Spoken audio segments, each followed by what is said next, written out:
So, first of all, I have a couple of guests joining me, and we'll bring those in very, very shortly. But let's get to this. As always, promotion out of the way first, as quick as I can. I am, of course, the number one heel, the man, Hall of Famer, moneymaker, dealmaker, all of that. I'm, of course, let's get on with this as quick as possible. The golden one, Ricky. And this is the channel that is your breakfast, the channel you're watching all your devices on all your screens. It is E for excellence. It is the People's Wrestling Channel. So let's get that promotion out of the way first before we get on with this. So, hang on. There it is. Add me on Facebook, Ricky JP. Bring you onto a show like this, so we can just chat about wrestling. Follow me on Twitter, Rick the Rock 30. The same thing, the same idea. For those two shout outs, you like and you subscribe, and a couple other pieces of business. One of my guests will tell you all about this, but I will tell you about it also. REW, Ray Dog Extreme Wrestling, every single week. Definitely check us out. You'll more be entertained. And it's one final bit. So I do have protein teas, and here is a very quick 30-second taster of where you get them.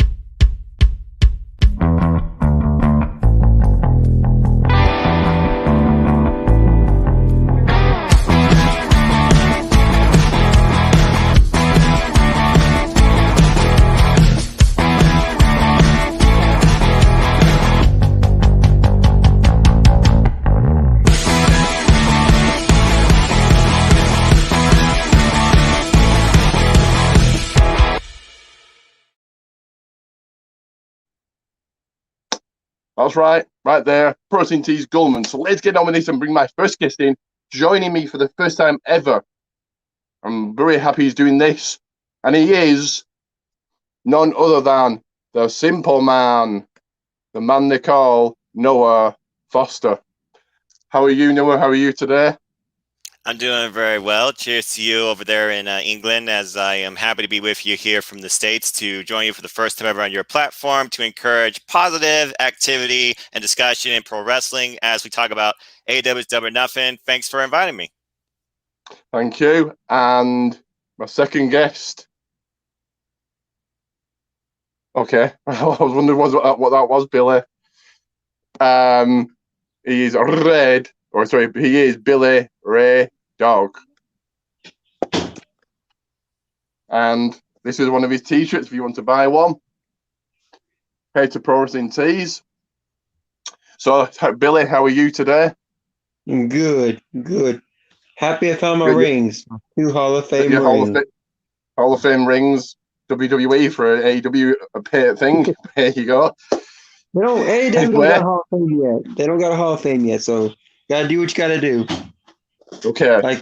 So let me bring up the graphic. This is going to be the AEW. Wrong one. That was definitely the wrong one. Jesus, that's for later on. There it is. AEW Double or Nothing predictions. Just pretend you didn't see that first picture. So we will start with the buy-in.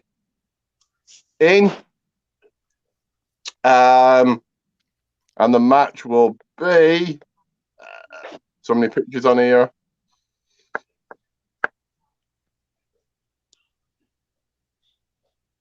I pressed Jesus. There's a lot of graphics. Take your time, man. You're all good. Right, sorry about this. I'm right, there we go. I'm Chris Jericho. La Champion. What you think? There we go. Serena D will defend the NWA Women's Championship against Rhea Hu. So, Noah, you're new here. Who's your pick in this one? Well, first off, you got to respect the legacy that is the NWA Women's World Championship. Nearly over 100 years in that title. Serena Deeb has been a phenomenal champion since acquiring this from Thunder Rosa during Shockwave last year. And she's been on a great start since coming back from injury. But this is a classic, again, being revisited from the Women's Eliminator Tournament back in February, now being on the buy-in for the gold. Serena Deeb is out to not only prove why she is the champion, but to get back a win on a loss. Riho beat her last time, but I got Serena Deeb retaining here, especially ahead of NWA's pay-per-view, Win Our Showers Fall, where inevitably I see Deeb facing Camille. We'll see what happens then. Okay. Billy, who have you got?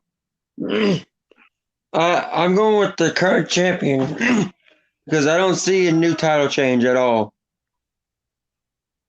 Fair enough. I think I've been chumming for a fair while, so I'm going to pick Ryu here, but yeah, pick Ryu.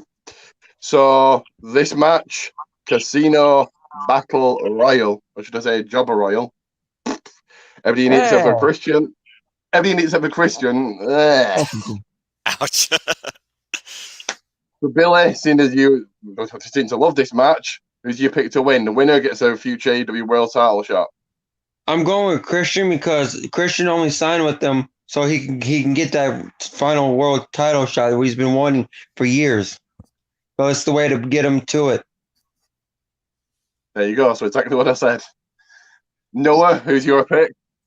Casino Battle Royale is always a fun, surprising, opportunistic battle royale of its own sort, with a class of competitors coming out based on a suit of cards, and you always gotta wonder who's the wild card, who's the joker. I would definitely not rule out anybody here. There are several potential participants I could see winning this thing. Several of them have history with the current champ, Kenny Omega, at this time of recording. I could see Penta maybe pulling out an upset out of nowhere. Jungle Boy, of course, is no stranger to this, being in this for the second time since the inaugural, coming this close in the tag one. Truly a standout in AEW. But right now, it does seem like the leading person to pick is Christian Cage, who is out here to outwork everyone, but currently is in a budding feud with Team Taz. And you got to consider all the feuds going into this Casino Battle Royale too, with the Hardy Family Office, with the Dark Order, with the Nightmare Family, and the Factory, all of which are participants in this Casino Battle Royale as well. The biggest unknown is, of course, the wild card, which Paul White, of course, will tell us why he announces this. But as far as the winner, it does seem to be the right way to go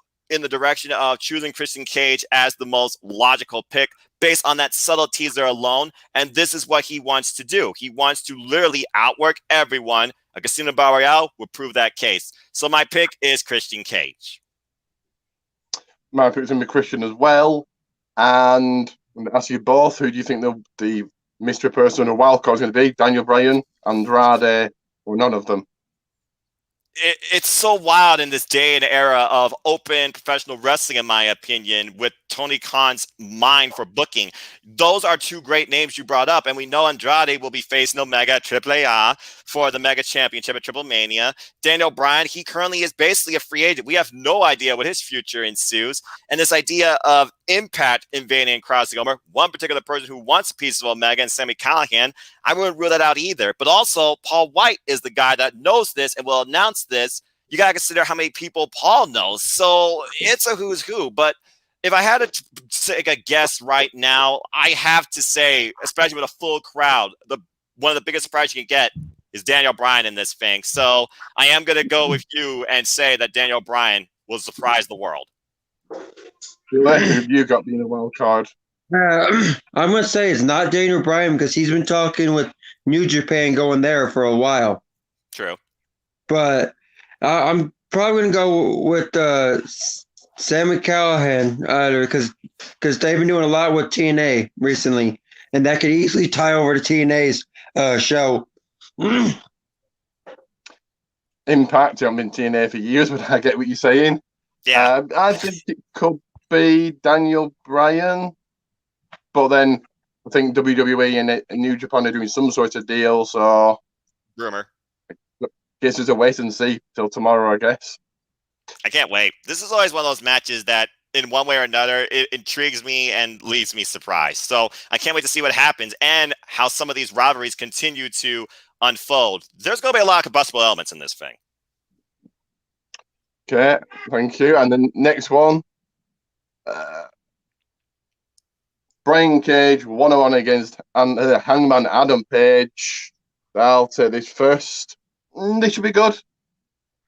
I think Adam Page wins. Noah, what do you think? Well, considering that Heyman Page is literally calling out Brian Cage to fight me like a man one-on-one, leave the Team Taz cronies to the back, I sense we're going to have a very intense match here where both men are out to prove a point, because again, wins and losses matter. But in the storytelling I see for AEW and its current champion, who I think might be current champion going forward, there is a long-term saga here that involves the Hangman. And in order for that to continue to unfold the way I'm thinking, I have to go with Heyman Page. Pulls the win here against Brian Cage, but it won't be easy. Yeah, no, it won't be easy at all. Brian Cage is huge. So, Billy, who have you got? I see Brian Cage actually dominating this match for a little bit, but Adam Page is going to easily pick up the victory because he's wrestled tougher opponents. He's done things that his opponent hasn't done in a while. Pick up the win easy. Have you seen the size of Brian Cage? Anyway, okay. All you gotta do is take the power game. Not a big brain game. Say that again, please. Take the power game out of him, then he's done. He's useless. He doesn't have the stamina as Page does. Fair enough. This one, let's get to it. Cody Rhodes taking on Anthony Ogogo. This is cool that Anthony's on pay-per-view, but he's been in one match and got broken ribs, so I don't know. Billy, who's it? Is it going to be Ogogo, or is it going to be Cody? I see it being Cody because he likes the book, but then again, he's been putting over a lot of talent recently. And in some of the big matches, you can put him over, so I'm going with Go-Go. I think it's very 50-50, but there you go. Noah, who's winning? It's intriguing, first off, that there literally is only 1 pound difference between these two, and yet QT Marshall trying to make such a big deal out of that. But there's one thing I've learned in the 29 years as a pro wrestling fan is that you cannot define weight to be your winner.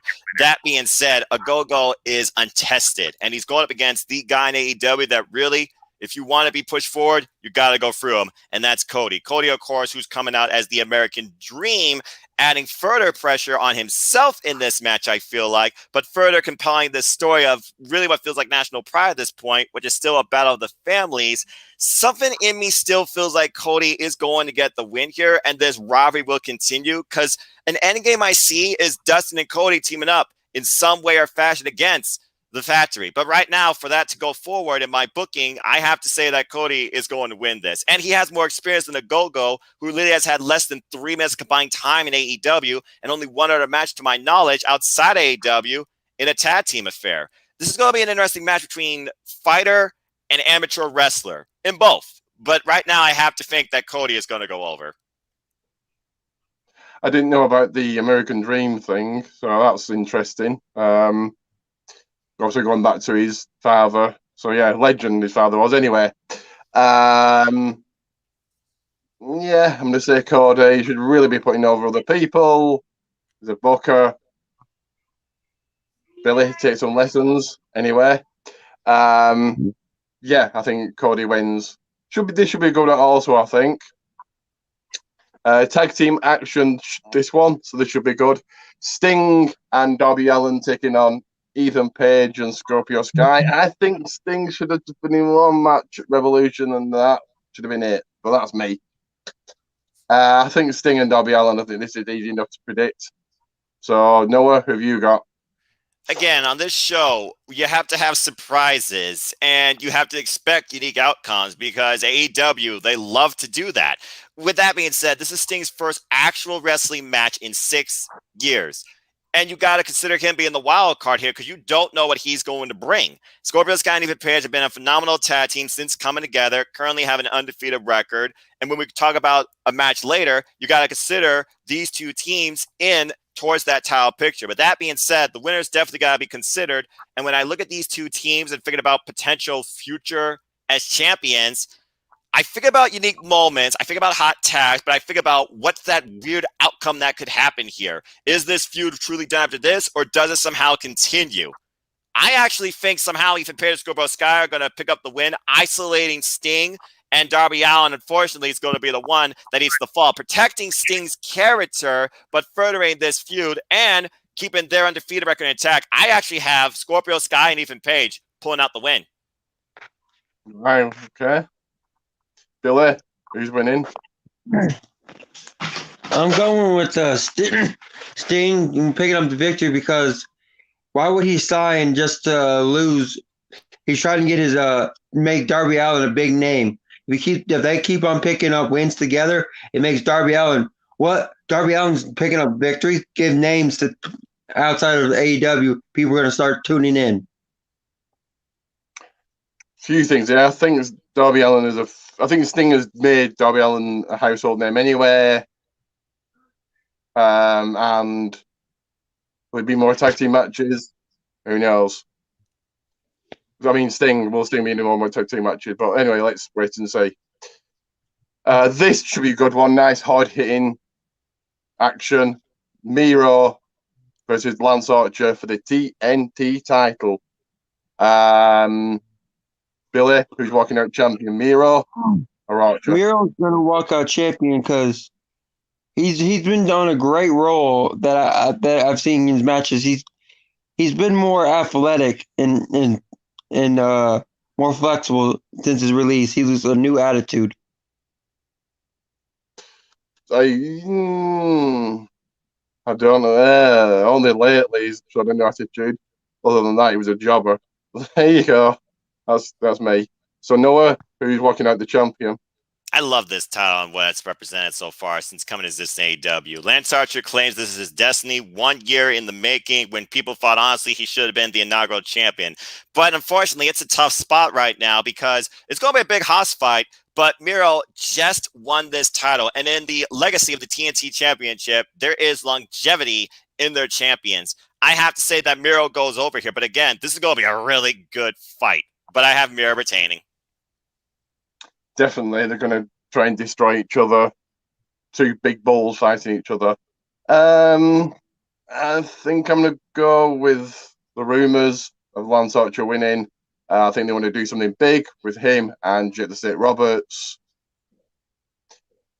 But then, at the same time, they should keep the title on Miro, but I'm going to pick Lance Archer.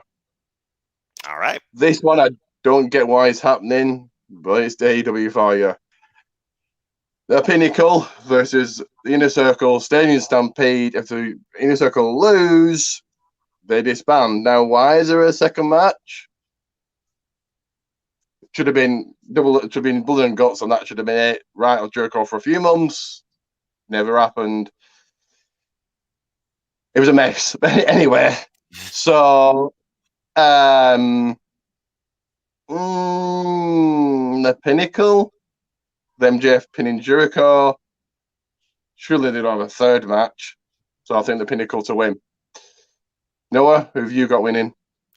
The Inner Circle has been part of AEW since day one. They have risen not only themselves, but this brand and its outlook for the last 2 years. And if Friday night didn't give us the ultimate in send-off and peace with knowing that this could be it for them, I don't know what will. Despite the fact they did get beaten up at the very end of Dynamite and the Pinnacle stood tall, and you would think in booking, that means they're the ones to go over. I feel like at this point, because Jericho has truly done everything, it's time to move forward. And again, he wants to push the future. That's the whole point of AEW. I got to go with the Pinnacle, standing tall at the very end. The Inner Circle will be through come the end of Stand Stampede, but it's been an incredible run. Pinnacle wins. I totally agree. Talking to you, Billy, last year this match, Stadium Stampede, was good, very entertaining, especially the Matt Hardy stuff. Anyway, Billy, who's your team to win?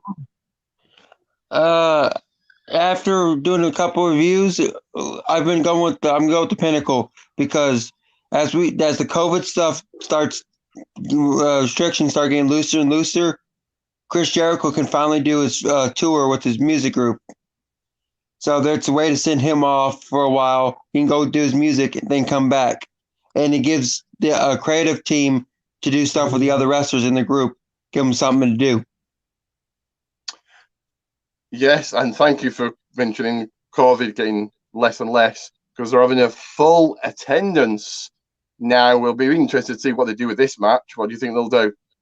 They said there's going to be a bunch of live elements to this. As I just got done listening to Tony Khan on AW Unrestricted, so they're definitely going to change up some stuff and really make this feel much different than last year. So expect surprises. I always like surprises. I always like to be surprised rather than being all predictable. WWE. So What? Sorry, say again, Billy. So don't be WWE. Well, don't be Raw. SmackDown's good. Raw.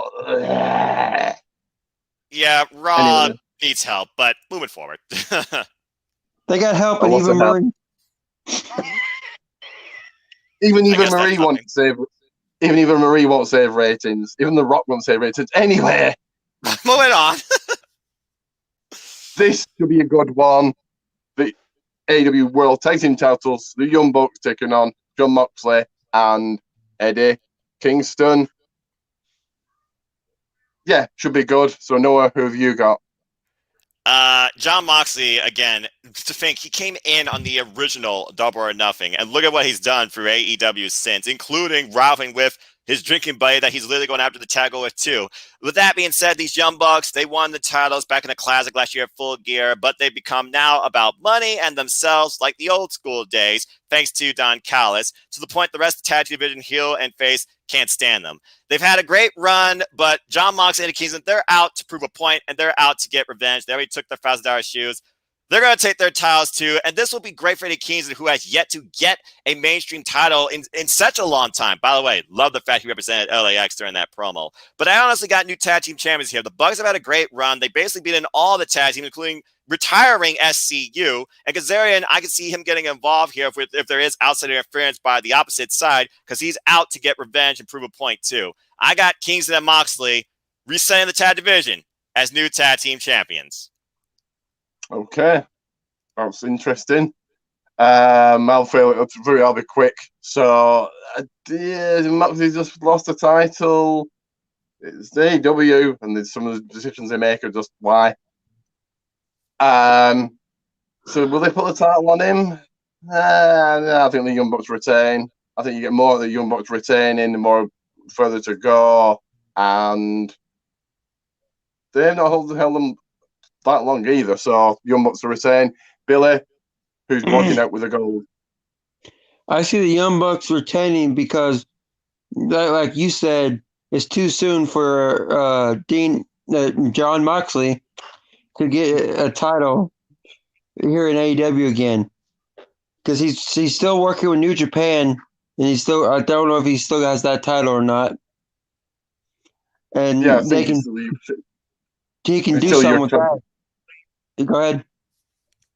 He's still a US champion, I think, and he's called Dean in another company. Anyway, go on, off you go.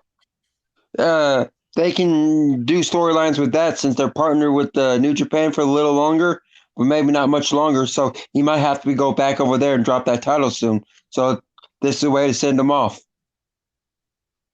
Yeah, I agree. Yeah, that's a nice insight. Yeah.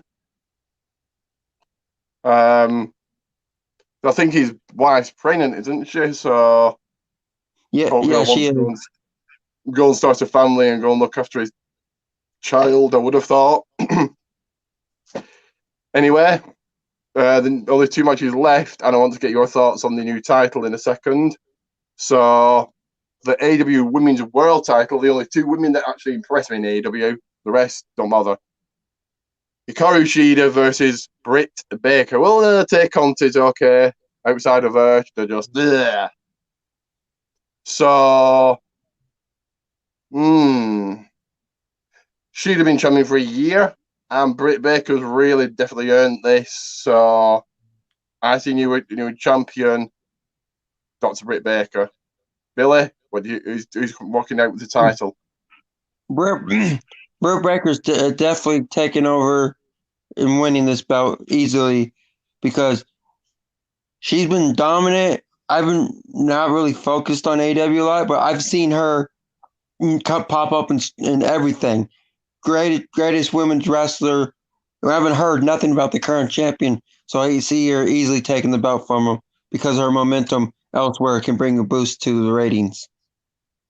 And have you had a chance to see the new title? It's nothing, no massive difference, but it's a all it is it's a little bigger than the other one because when they first built the older one, it was made for the smaller women wrestler. I think it was Reno, but Rio.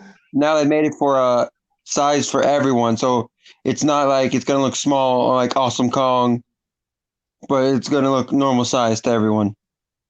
It did look tiny. It was like, why did it look so small? Anyway, so Noah, who's winning this, and your thoughts on the new title?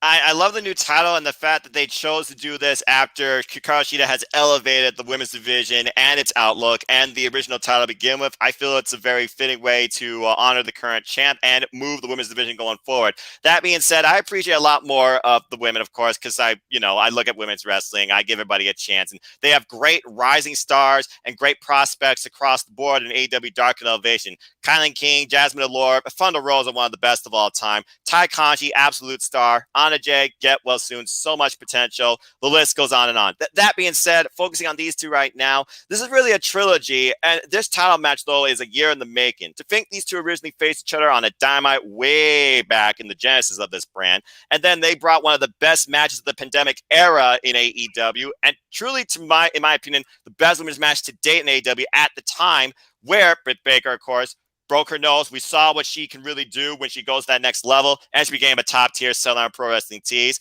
And ever since Britt Baker flipped this switch, she has become the top star character wrestler, in my opinion, for the women's side in AEW. And she did it the right way, too, making the ranking systems matter has been always a critical bias of this company, too. When wins losses matter, she worked her way up and became number one. That being said, Hikaru Shida has now gone through like 9 successful defenses. Some of my favorites include Ryo Mizunami, Thunder Rosa, Abaddon, Takanji, you name it.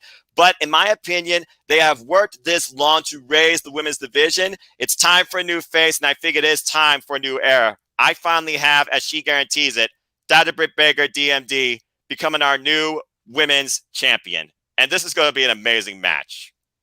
Yeah, this should be. I did forget about Thunder Rosa. She's good. I enjoyed her match. The match she had with Hikaru Shida, I thought one of the best women's matches I've seen ever. So, and I thought she should have won the title, but she didn't. It's AEW for you. Some of the decisions are like, just why? Anyway. So the main event, I think we all knew was winning this, but let's predict anyway. The AEW World title, Kenny Omega, your wrestling god, Pac, and Orange Cassidy. I think this is super obvious. And if you don't pick the obvious one, Billy, then I don't know what's wrong with you. But Billy, who's winning?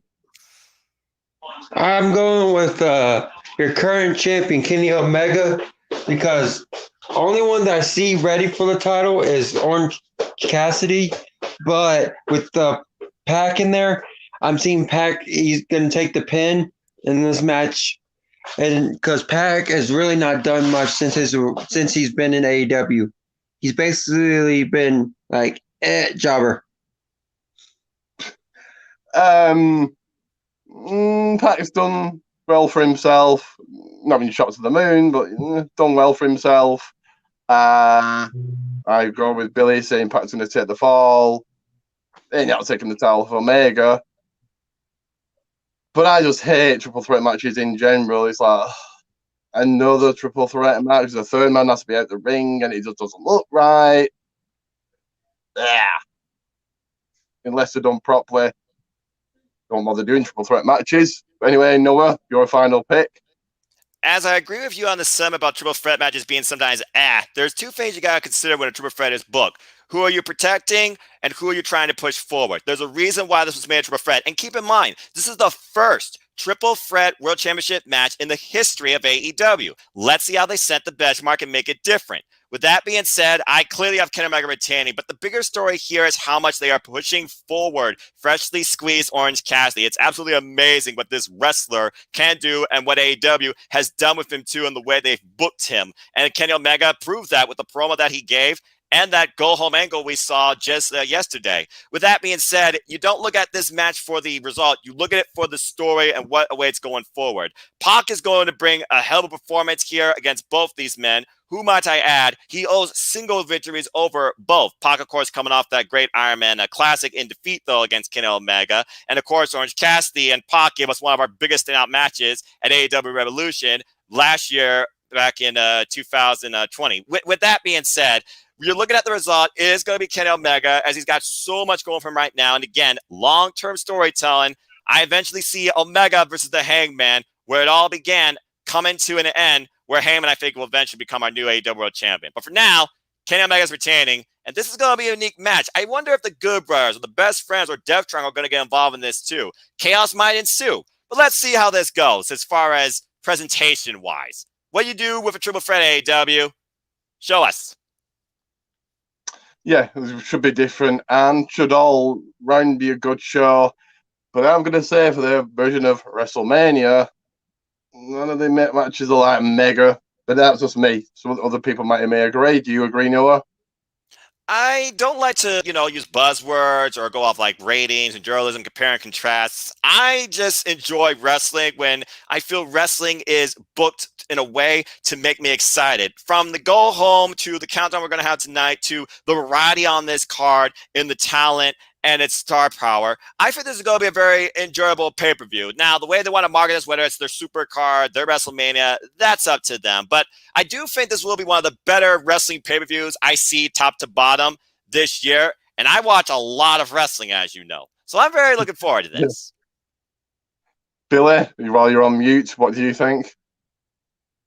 Can you repeat that? How to deal with the situation? Well, quickly repeat it.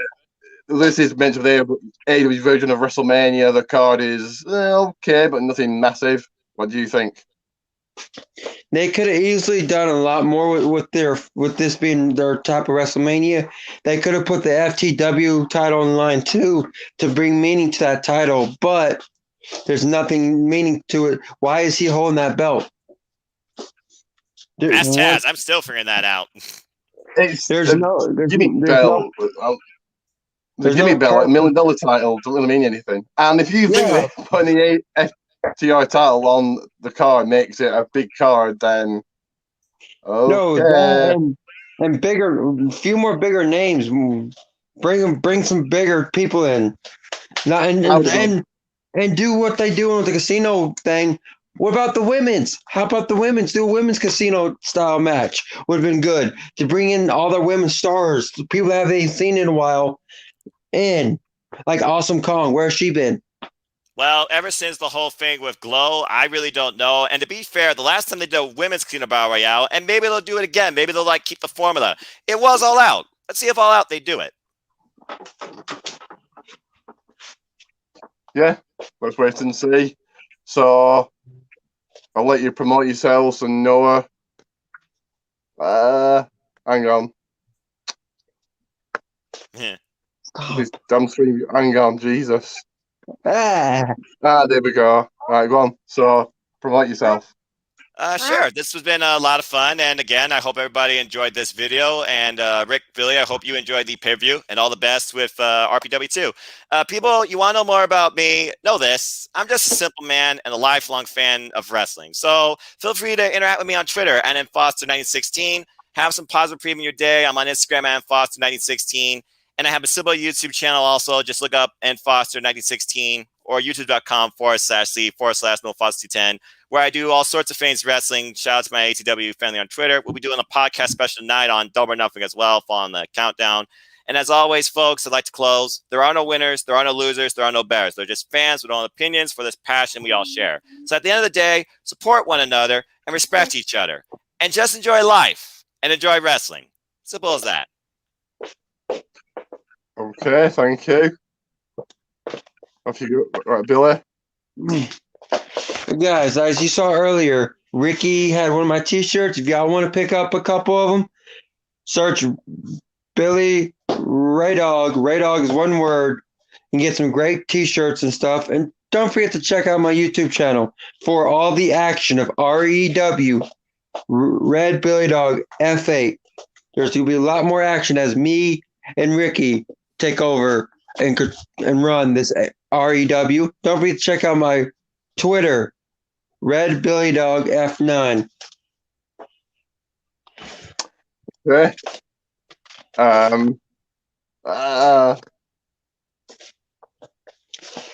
What?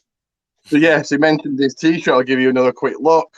So they're only $20 on, sorry, £20, $20 on Protein Tees. As Billy mentioned, REW, if you buy one of his t-shirts, we'll give you a shout out every week. And if anybody from REW is watching this, come on and call a match. We can't do a better deal than that. If you like your e-feds, definitely check us out every week. Me and Billy calling the action. And it's a lot of fun. I've made it a lot of fun. It was quite silly. That's gone. So every week, as Billy said, Red Billy Ray Dog F8 on YouTube, either on a Tuesday or Wednesday after NXT or AEW.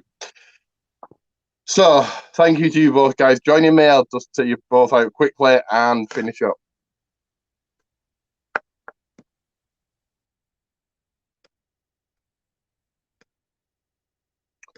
So yeah, thank you to both Billy and Noah. Especially Noah, giving me time to do this. And yeah, so thank you for that. A couple of things before I go. So, Gold Mans, do not forget, Protein Tees, you go and buy one of my t-shirts. I'll also give you a shout out for an entire month. So, you've got a YouTube, Twitter, Facebook promote, I'll promote it for you.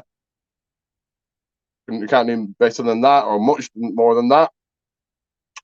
Something I didn't say about before, but I'm going to say now, WWE World Wrestling Alliance on Facebook. I'm live every single kickoff, pre-show, and I do review and predictions on there also. A couple of final things.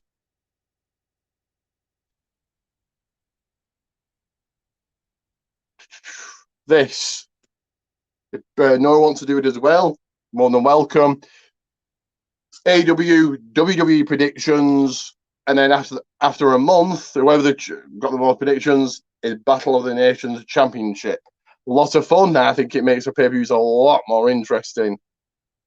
Two other things, a person I always like to shout out, go and check out his channel, some great content, and it is The Holiday, Christopher Mace. I actually got a shout out from NWA referee Jeff Capo the other day, so that was cool. That was really cool.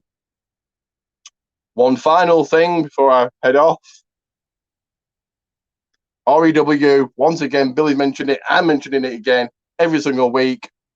Join us. And that is it. Do like and subscribe. And do enjoy Double or Nothing. My review will be the day after. We'll just wait and see if Billy or anybody else can join me. Hopefully, have a couple of guests on. Let's have a guest for a couple of big pay-per-views. And I'll see you guys in the next video. And for now, it is Ricky Goldman out.